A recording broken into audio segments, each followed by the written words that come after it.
Ito po yung garden namin. Sari-sari ang aming mga tanim.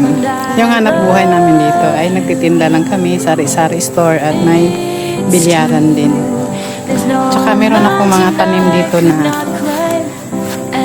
yung gulay na ganito. Ayan o. Snake melon pala ang tawag niyan sa Tagalog, pero sa English niyan ay gourd.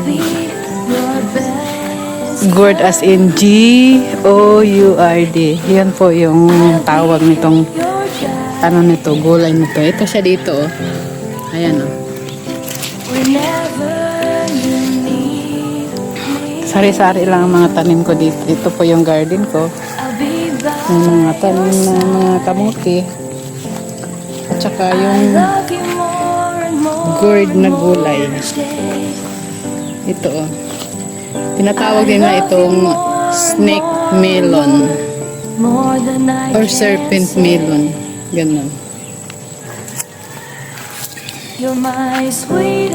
Yan lang ang ano namin ginagawa dito. At the same time, nagbabantay ng tindahan. At saka nag-i-edit ng mga video kasi nga nag-a-affiliate ako. Yung bahay namin di pa tapos oh.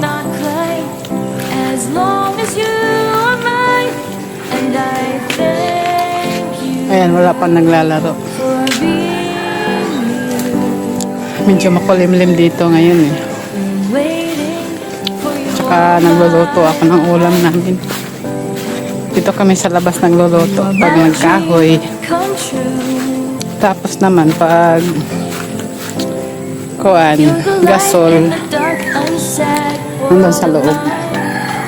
Ito yung lutuan ko.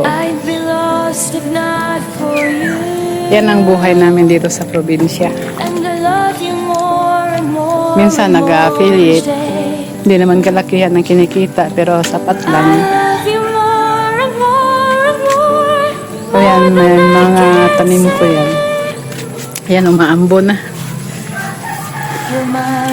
Pasok na tayo.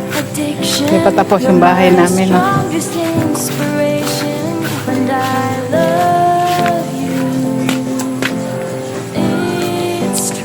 Ayan, ulan na naman ulit.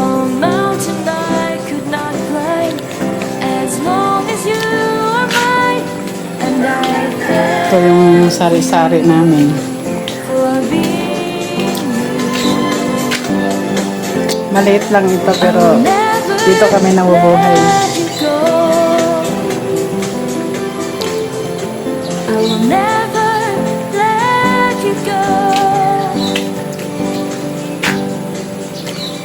Mga ka-affiliate, salamat sa suporta at sa mga ibang namimili sa amin, maraming salamat.